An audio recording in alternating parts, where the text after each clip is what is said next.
Leftist scientists working around the clock have developed powerful new tools for altering reality. In a speech to the Society for the Promulgation of Irrational Hysteria, left-wing physicist Dr. Geraldo von Zippity-Noodle told a gathering of empty chairs he can now confirm that writing a statement 5 times over in all capital letters and posting it on Twitter transforms that statement, no matter how absurd, into the truth. In an experiment that has been reduplicated in multiple peer-reviewed imaginations, scientists posted the words "trans women" or "women" 5 times in all caps on their Twitter feeds, and discovered from that time forth, men who wore dresses not only became real women, but were actually able to conceive and bear children if no one looked too closely. In a transcript of his speech released through UCLA's Office of Collecting Undeserved Paychecks by repeatedly using the word diversity, Dr. von Zippity-Noodle said, quote, "The key to changing reality through repetitive Twitter capitalization, or RTC, is to ensure that no one damages the results by demanding proof or using such phrases as nonsense or applesauce or utter and complete horse manure of the purest ray serene. If people using such words can be banned from Twitter or silenced through intimidation, then the proper reality change can take place undisturbed, or if not, who is there to say?" Unquote. In a related experiment, journalists at CNN, MSNBC, the New York Times, the Washington Post, and all 3 television networks were induced to claim that climate change would destroy life as we know it in 12 years, while simultaneously declaring that if anyone on Fox News denied this fact, they were corrupt racists. The result was a fundamental transformation of reality so that climate change will now, in fact, destroy life as we know it in 12 years or never, whichever comes last. Leftist scientists say they will continue their experiments until reality has been so fundamentally transformed that leftist ideas begin to improve people's lives.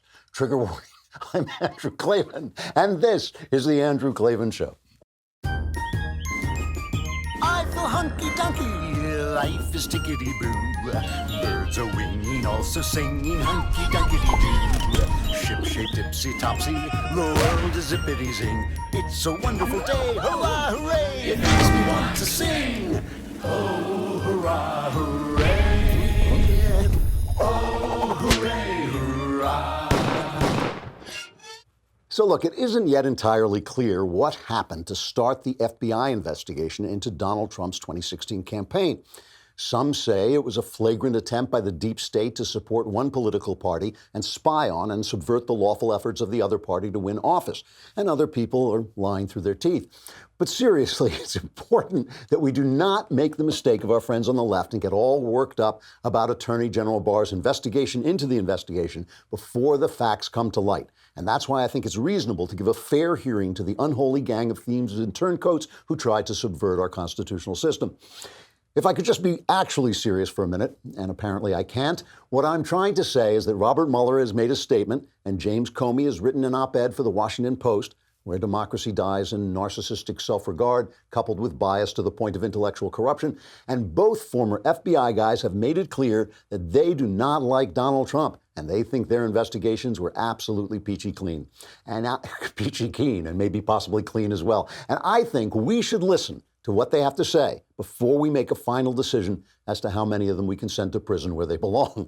And we'll talk about that and consider it in just a minute. But let me talk first about a wonderful new sponsor. And I know it's wonderful because I just love this stuff. Treat yourself to the meal you deserve with DoorDash, because you can get a meal from your favorite restaurant delivered straight to your door with DoorDash. It connects you to all of your favorite restaurants in your city. And ordering is easy. You use the DoorDash app and you choose what you want to eat, and your Dasher will bring it right to you wherever you are. And not only will they come from that burger place you love, DoorDash will also get over 310,000 other amazing restaurants.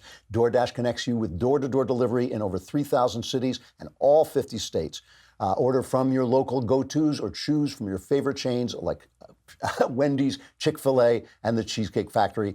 Right now, our listeners can get $5 off their first order when you download the DoorDash app and enter promo code Klavan. That's $5 off your first order when you download the DoorDash app from the App Store and enter promo code Klavan. Again, that's promo code Klavan for $5 off your first order from DoorDash. They will come right to your door and say to you, how do you spell Klavan? You got to know when they come. It's Klavan. All right, so as we're coming on the air, and this was just happening, and you know I hate breaking news, but this time it's pretty simple. I pretty much know what I think about it. Robert Mueller came on and made a statement about his investigation. So let's take a look at some of the stuff he said. I want to play cut number 14. This is kind of the bombshell, I guess, from it. He's talking about obstruction of justice charges. We had confidence that the president clearly did not commit a crime, we would have said so. We did not, however, make a determination as to whether the president did commit a crime. The introduction to the volume 2 of our report explains that decision. It explains that under long-standing department policy, a president cannot be charged with a federal crime while he is in office. That is unconstitutional. Even if the charge is kept under seal and hidden from public view, that too is prohibited. The special counsel's office is part of the Department of Justice, and by regulation, it was bound by that department policy. Charging the president with a crime was therefore not an option we could consider. Okay, so now this is a real knockback on Bill Barr, on the Attorney General, who basically has said, first of all, that there was no proof of obstruction of justice. That's what he's talking about. And he also said that Mueller told him in private conversation that what he was not saying was what he just said, that he was not saying that if it hadn't been for the regs from the Department of Justice, he would have charged him. Barr says that Mueller told him this, that that was not why he didn't charge him. He just wasn't sure whether there was enough evidence. And in the report, he talks at length about why he wasn't sure whether there was enough evidence, and he discusses the law different. This is really a different story than he told before. And now he's saying it wouldn't have, I mean, this is kind of crummy, really. This is cut number 15. He says it wouldn't be fair to charge the guy if he can't be tried. The opinion says that the Constitution requires a process other than the criminal justice system to formally accuse a sitting president of wrongdoing. And beyond department policy, we were guided by principles of fairness. It would be unfair to potentially accuse somebody of a crime when there can be no court resolution of the actual charge. Now, that's really stinky, in my opinion, because essentially what he's saying is if it weren't for the regulations, we would have charged him, and it's not fair to charge him without trying him, and now I'm charging him. I mean, that really is what he's saying. I mean, this is the investigator, this is the special counsel. This guy has authority when he speaks. This is a very, very strange thing for him to do. It is almost impossible for me to not see this in connection with Donald Trump's allowing Barr to declassify information about how this investigation started. This does seem like a bit of running defense. And the other thing is, I think, this is true with Comey, too. I don't think Comey meant to put Hillary Clinton and the Hillary Clinton campaign in a jackpot the way she did. But this puts the Democrats in a big jackpot, okay? Because now the Democrats, the forces in the Democrat caucus that want to impeach are now supercharged. Because I just don't see how you can hear what he just said and not hear him saying that this was not, the legal process was not supposed to deal with obstruction of justice, but impeachment would be the way to deal with that. I don't figure out how you can not hear him saying that.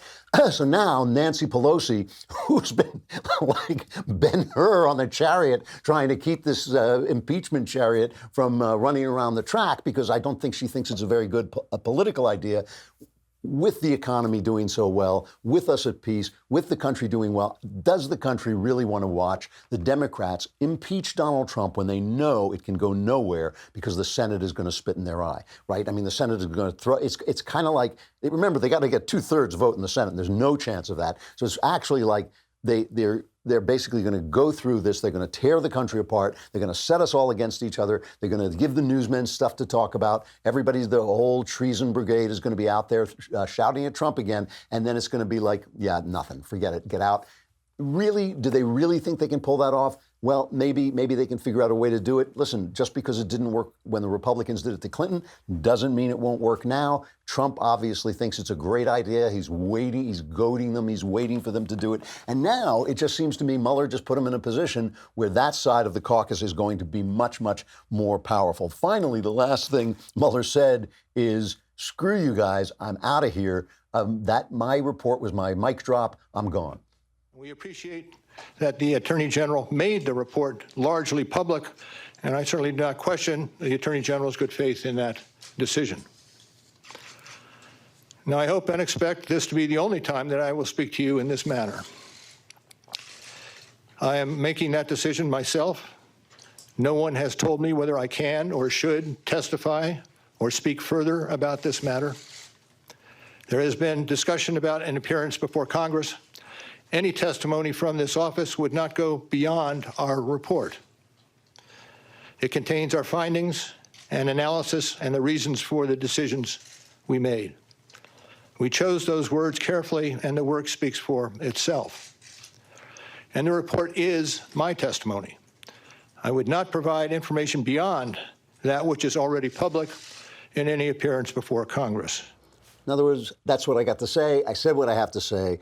You know, you figure it out. I think he did add this little bit of a bombshell, which is no bombshell whatsoever, because it contradicts a lot of what's actually in the report, and it also, it not only contradicts what's in the report, it contradicts what Barr said he said in the investigation and the IG investigation. It's not just the John Durham investigation in which Trump has said Barr can declassify stuff, and Durham is a guy who studies dirty cops, as Gorka put it yesterday so politely. And of course, the IG investigation, Horowitz, he has got a great reputation. So that's going to proceed. All that is going to proceed. You know, before I came in here, I was talking to Jess in the makeup room, and we were talking about the fact that no matter where you live, because we were talking about all these horrible disasters in the Midwest, these tornadoes, it's just been absolutely devastating. But we're saying we live in California where there are earthquakes and fires.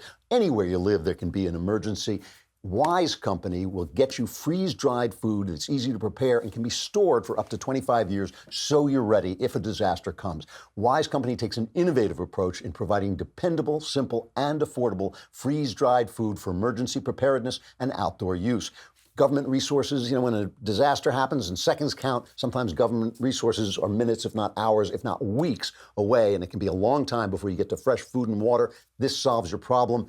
Get prepared today. All you need is 4 cups of water, and it doesn't even need to be hot water. You take the contents of the pouch they send you, pour the water in, stir, cover, and that's it. In 15 minutes, it's ready to go for your family, no matter what the situation. This will give you peace of mind and food, which is something you're going to need. This week, my listeners can get a 1-month grab-and-go emergency food kit at 50% off at wisefoodstorage.com/Klavan by calling 855-474-4084, 855-474-4084. Shipping is free, and the kit includes 2 easy-to-carry buckets full of a variety of emergency food and 1 survival backpack loaded up with food and gear. Wise has a 90-day, no-questions-asked return policy. There's no risk in taking the initiative and getting yourself prepared. That's wisefoodstorage.com/Klavan to save 50% off a 1-month grab-and-go emergency food kit. And I know what you need to know in an emergency. How do you spell Klavan? It's Klavan.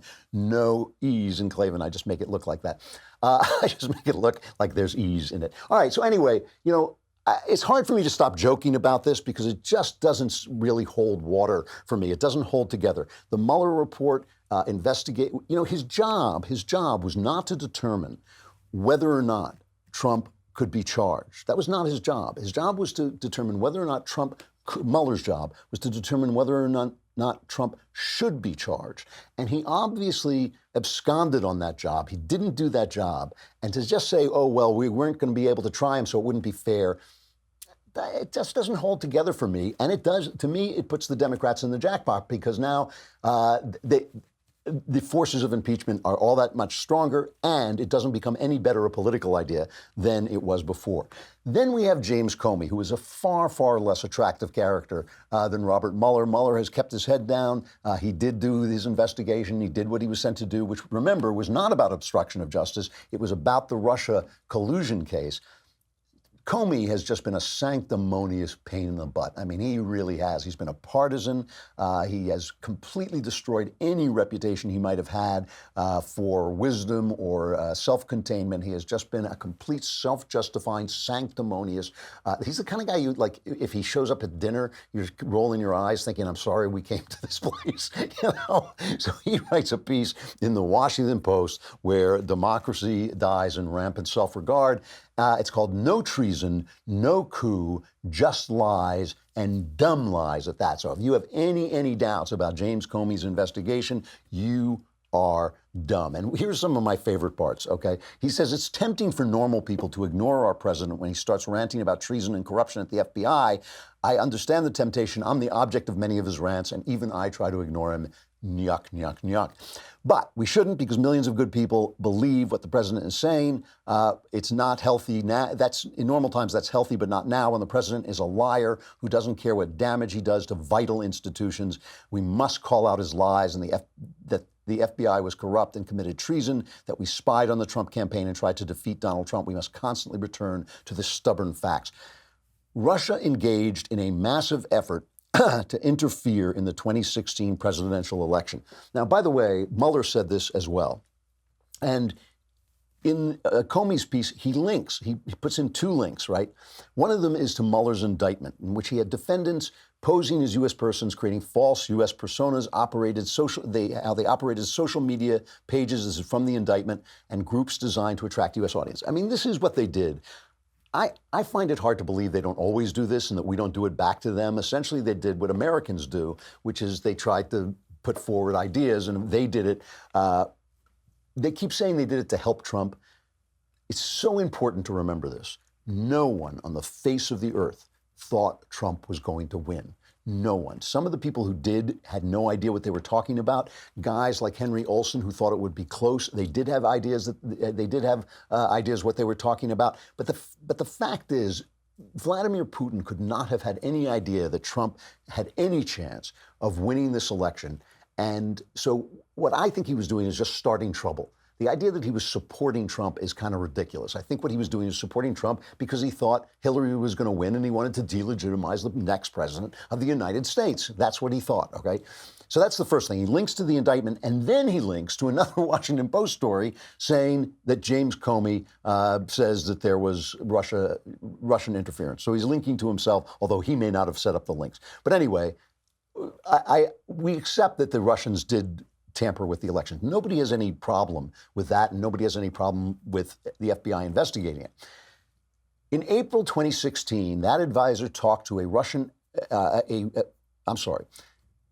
In 2016, I want to make sure, in late July, when we were hard at work trying to understand the scope of Russia's effort, we learned that one of Trump's foreign policy advisors knew about the Russian effort 7 weeks before we did. In April 2016, that advisor talked to a Russian agent in London, learned that the Russians had obtained dirt on Hillary Clinton in the form of thousands of emails, and the Russians could assist the Trump campaign through the anonymous release of information. This, of course, is George Papadopoulos. And I know this stuff gets incredibly complicated, but just in case we can clarify it a little bit, right? George Papadopoulos worked for the Trump campaign for 3 months as a foreign policy advisor. He had a meeting with this guy, Joseph Mifsud, who is nobody even knows where he is anymore. He seems to have disappeared. They keep saying that he's a Russian agent, but there's also some evidence that he, in fact, and his lawyer, Mifsud's lawyer says this, that he worked for the FBI. So we don't even know where this information came from, right? We, the public, we, the people, don't know. James Comey can say it. But James Comey has lied before. He says, I don't do weaselly things like leak. Then he came back and said, oh, yeah, I leaked information because I was angry. I got fired. And now I got Trump, got a special counsel to attack Trump. Lucky me, right?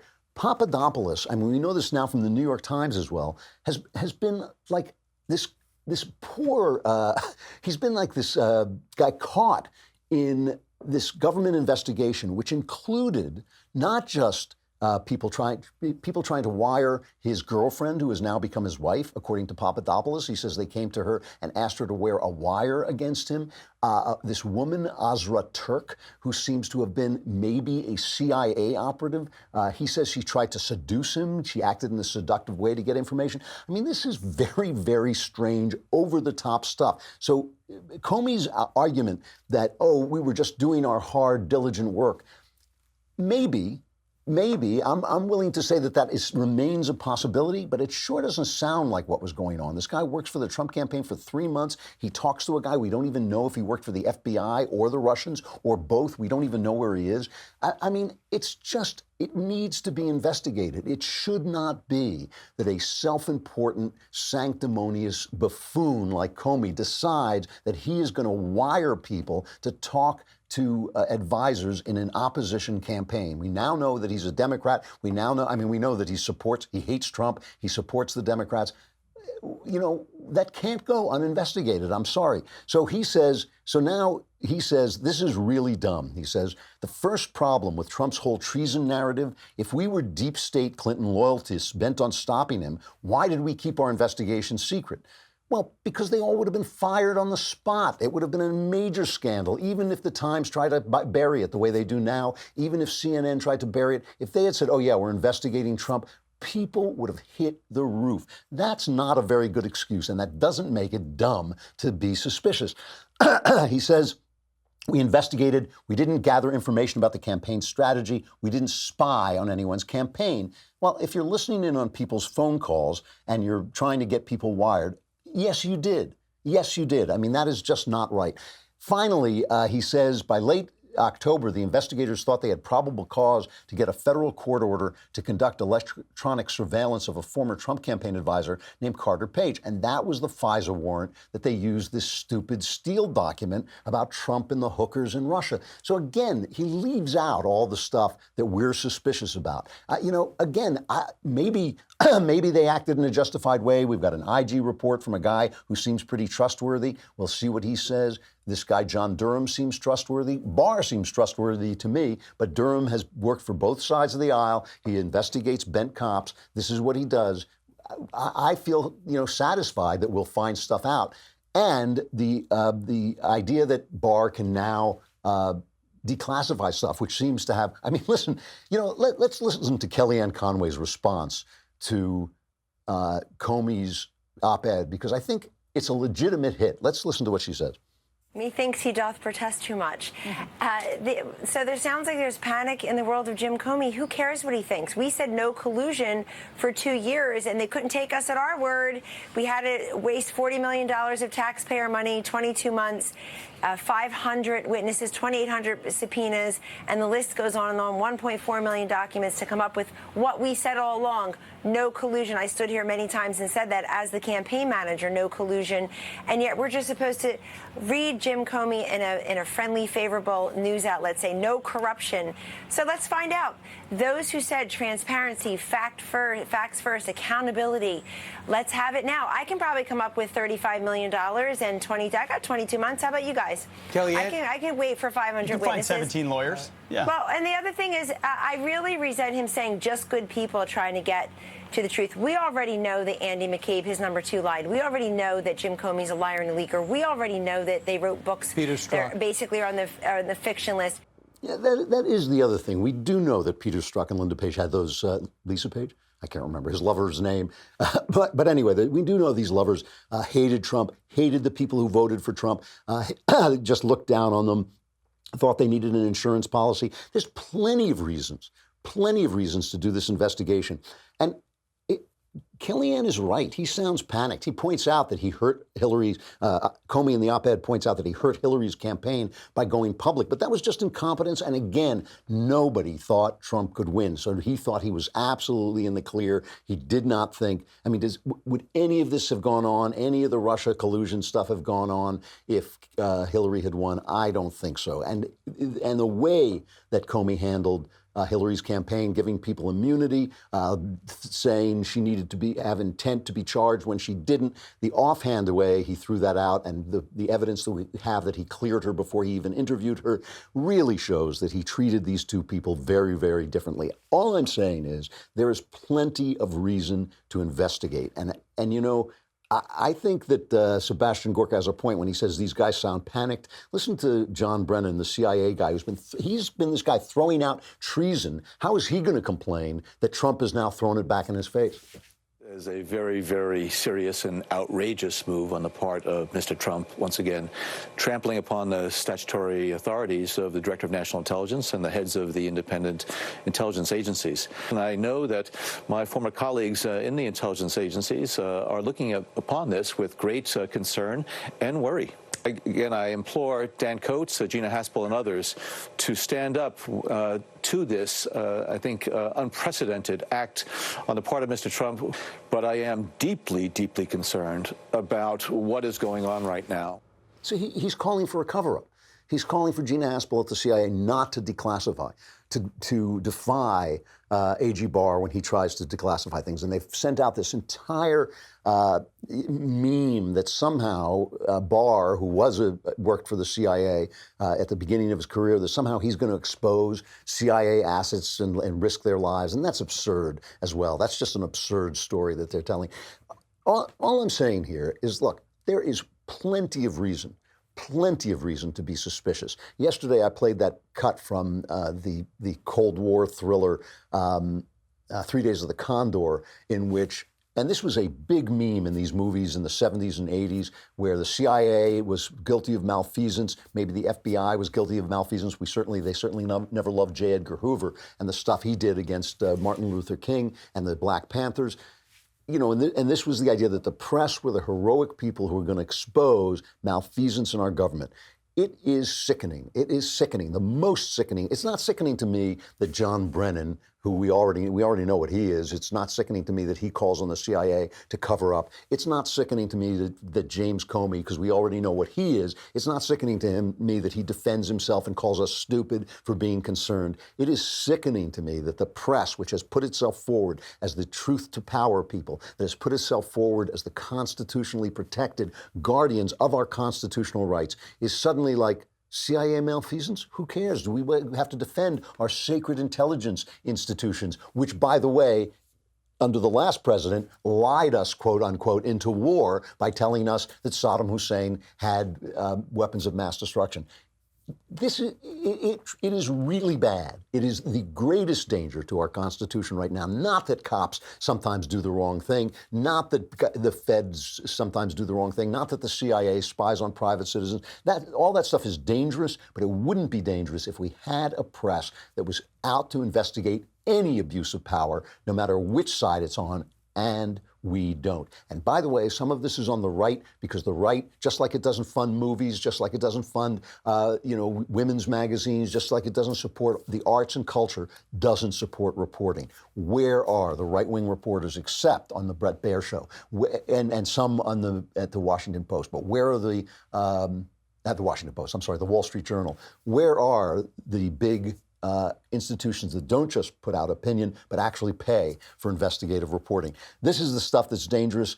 Comey's got no case. Mueller, I don't know. That was a little self-serving. I'll look at it again and see if I can be a little kinder about it. But I don't think so. The point is, the investigation, Barr's investigation, is utterly justified, and the press should be on his back to get him to get to the bottom of it. The mailbag is coming up. That's just what I was going to say. I was just going to say, you got to come over to dailywire.com, because you have to subscribe if you want to be on the mailbag. You can listen to the mailbag, but if you want to ask questions and have all the problems of your life solved, you come over to dailywire.com and subscribe. It's a lousy $10 a month. It's $100 for the year. You get the Leftist Tears Tumbler. You get me. You get Shapiro. You get Knowles. I think we give you a discount for Knowles. And you get Matt Walsh. You get great. I mean, this really is a good deal if you subscribe to dailywire.com. And most importantly, you have the money We want the money. If you were listening to us backstage, the God King, Jeremy Boring, put forward the fact that your subscriptions keep us going when the left attacks our sponsors, which they do. So please subscribe, and then you can be in the mailbag. Then I can solve all your problems, and then you'll think you won't even miss the $10.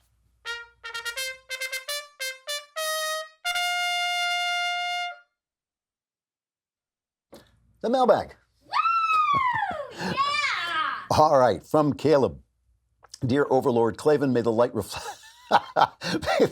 may the light reflecting from your head continue to illuminate the minds of conservatives and leftists alike. Don't hold your breath. I'm dating a single mother of two, and I love her and her boys very much. I recently found out, however, that my dad has pancreatic cancer and will likely need a caregiver while he's being treated. I feel every need to help my dad, but it puts me 130 miles from my girlfriend and my boys, and it troubles me to leave them without a father for a second time. I'm a Christian and my dad is a pastor, so living together at my parents' is essentially out of the question. My question, in short, is should my loyalty be to being a good son or a good dad? I don't see it. Why don't you marry her? You love her boys so much. I mean, one of the things about going out with a girl with children is that you've got to be especially careful. You can't love the kids and oh, sorry, now I'm gone, right? That's not real love. I mean, if you love the kids, you're going to be there for them. We have an institution for protecting that. We call it marriage. And you might want to pull that off, and then you can go and live with your dad. Conversely, you can move your dad to you and bring him to you where you can take care of him and still be with these boys.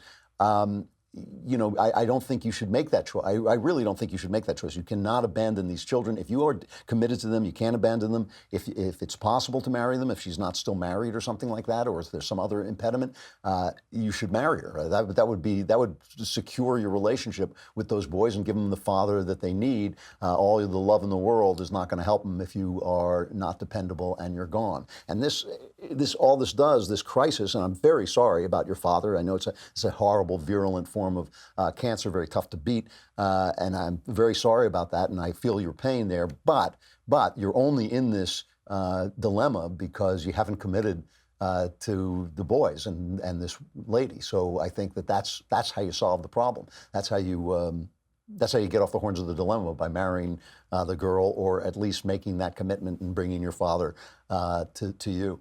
From Ed, dear Andrew, having watched the recent episode with Dr. Sebastian Gorka, I always loved talking to Sebastian because, he's an honest, straightforward supporter of Donald Trump. He's going to make the case for Trump, and he makes it very eloquently and very unabashedly. And I don't always agree with him, but I respect him for that. He says, I wondered what you think about his contention that people are lying to pollsters. I tend to believe it, as I am from Michigan. We elected Trump, but I have yet to meet anyone other than myself who voted for him. Love the show. Yeah, I think there's something to it. I don't know how much. When I asked Henry Olsen about it, he said really possible, but not that much. I don't believe that polls at this point mean a hell of a lot at all. I think this is now, I haven't counted the months, but it's a long time, and they say a week is a lifetime in politics. This is truly many lifetimes away. So I don't believe the polls are really indicative of anything.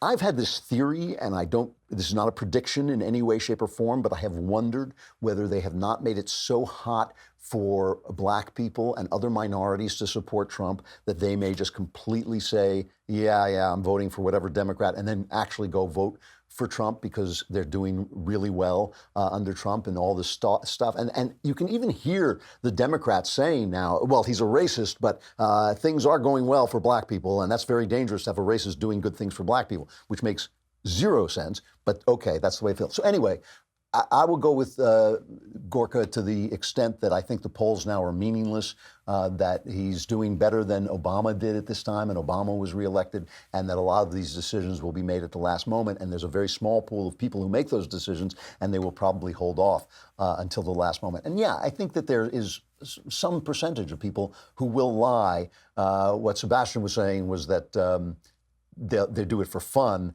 I think they may do it because they don't want to come out and say what they're going to do. From Kirsten, dear Mr. Klavan, I am 17 years old and I work at a local bistro. One of my coworkers is a 16-year-old girl who is constantly spouting leftist propaganda. One time, she told me the conservative Christian homeschoolers, which I am, are some of the meanest people she's ever met. I want to stand up for my beliefs, but I'm worried I might create a poisonous work environment, especially because I work with this girl a lot. I'm attending the University of Dallas this fall. My question for you is, should I stand up for what I think is right and risk working in a bad environment for the rest of the summer, or should I stay silent on issues that mean a lot to me? Thank you, and I love listening to your podcast. Hashtag came for Ben, stayed for Klavan. Yeah, you're looking at this the wrong way. Okay, you do have a problem that needs to be solved, but I think you've got it in a dichotomy that's not the right dichotomy. The way you're looking at it is, do I keep silent or do I stand up for my beliefs? Those are not the only choices. I don't think you should keep silent, and I don't think you should think about it as standing up for your beliefs. I think you should think about it as being as free to express yourself as she is to express herself, and not doing it in a hostile way. You say, a conservative Christian, then act like a Christian and treat this lady, this loudmouth, like your sister in Christ, and treat her like a beloved image of God person, right? How do you do that? Okay. You say to her at some point, maybe even sit down and say to her, listen, I really like you. I think you're a great person. But I just want you to know that I disagree with a lot of the things that you say, okay? And I don't want to argue with you. You don't have to argue, but just so you understand that you're saying things in the workplace, and I'm not. And I'm not saying those things, but I do disagree. And you don't have to change. You don't have to do anything, but I want you to know that. And I am a Christian homeschool girl. And then just treat her with kindness and respect. It may not work.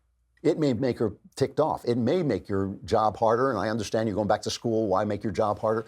But I don't think that you should feel afraid to say who you are. I just don't think you should put it in terms, you're not going to convince her. You're not going to change her mind. What you might do is demonstrate to her that there are individuals in this world who utterly disagree with her, who will treat her with kindness and respect. If you can demonstrate that to her, you may have an effect over time. Don't expect that. But just the point that I'm trying to make is that what you're trying to achieve is not standing up for your ideas, not fighting your corner. That's not what you're trying to do. What you're trying to do is to be a free person who can operate in any situation and be open about your beliefs as she is open about hers. That's the American way. And I think you can do that with kindness and with Christian love. And I think that is your best chance of not poisoning the workplace. It might not work, but I think that is worth doing. From Daryl, hi Andrew, I recently turned back to religion after the death of two friends, one by suicide. I'm only 21 and they were close to my age. Really sorry. That is just absolutely terrible. I'm sorry. That's a genuine tragedy. I still struggle with my faith, and especially with the belief that eventually God will get tired of my sinning. Okay, what would you advise me to do when I have these doubts? And how do I become a better Christian? Thank you. God bless. P.S. Your advice has changed my life for the better many times. Well, good. Let me do that for you again. First, here's the thing about struggles with faith, okay? God is actually there. God is not like Tinkerbell. He doesn't die when you stop believing in him, okay? He's there. He doesn't need you to believe in him. You need to believe in him, because believing in real things is a better way to live than living in a fantasy where things just pop into being and there's no moral world, okay? That's a fantasy. I understand that you can sit in a room by yourself and prove that fantasy to yourself through tenuous logic. It can be done. I understand that sometimes people feel that way, that life is meaningless. But it doesn't really matter how you feel. It doesn't matter if you can't believe in Brazil. Brazil is still there. God is the same way. So put aside your feelings. Put aside like whether you have struggle with doubts or you can't figure things out. We all struggle with doubts. We all can't figure things out. It's not important. God is there anyway, okay? He's just there. He is an actual person in the world or above the world who is present whether you like it or not. So now you have to decide, what's going on? What is going on? How am I going to react? What does God want me to do with this terrible, terrible tragedy that has hit you at a very young age? When people your age die, it ain't right. It ain't right. That's not the way it's supposed to be. When someone kills himself at your age, it's a terrible, terrible thing. Now you have to figure out, what does God want you to make of that? What does he want you to make of that in the world? Set aside your sinning, I mean, unless you're going around killing people, raping people, set that aside for just a second and just try to figure out, what God wants you to make with the life that you have, that what you've been given. What would the God that you know from the Gospels, what would he want you to do with that, and what would he want you to become in that? That answers your question of how to become a better Christian. Start to act as if God were there, because he is. Okay? Some people say you should act as if God were there, even though we don't know. I say you should act as if God were there because he is. He is whether you feel him or not, whether you feel like you have faith or not. None of those things matter to his existence, right? You haven't got that much power, okay? Who was it? I think it was C.S. Lewis who said, you know, you don't want to act like a madman scrawling on the wall, it's night, and thinking that you put out the sun. So I think that's quoting from memory, but still, you know, just because you lose the feeling of God's presence, God is still present. So start to ask yourself, what does that mean for you? What does that mean? What do the Gospels tell you it means? What do you do with these tragedies that have been put in your life? What do you do with the other things in your life?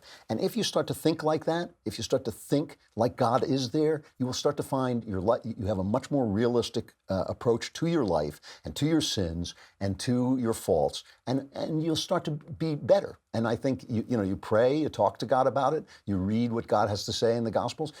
You start to adjust your life according to that. Don't be too sure you understand everything. Don't be afraid to change your mind and your opinions and your interpretations, and move forward like that. You'll have a much better life. Your life will go better, and you will become a better Christian. I hope that was clear enough. I mean, I know what I'm saying, but I hope it came across clearly enough. From Tyler, dear Lord Klavan, bringer of A's and destroyer of E's. I'm 23 years old, engaged, employed, and depressed. Depression is nothing new to me, but finding love and having a job with tremendous opportunity are. I think deep down I know what I am currently doing is not what I am meant to be doing. I had dreamed of being in the military as a kid and a youth, but I never really considered it because I thought it was just that, a dream. Whereas now I realize it is something I want to explore. My fiancée has told me that she can't be in a relationship where I am away a lot of the time. The times I've brought this up so far have ended with her in tears. I feel as though I am in an impossible situation. Any advice would be appreciated. Well, you're not in an impossible situation. You're in a situation where you have to make a choice, okay? Now, this is one of those situations where I can only tell you what I would do. If it were my dream to be in the Army, I would be in the Army. I would say this is something I have to do. Now, I don't know why that should just be a dream, why that should be out of reach. I think the Army is looking for people.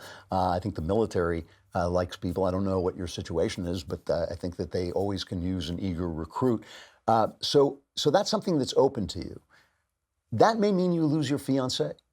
But for me, if I were in your position, the opposite of that would be to marry somebody who did not want me to be who I was and did not want me to follow my dreams, and burst into tears whenever I told her that she had to make a sacrifice for me to achieve my goals.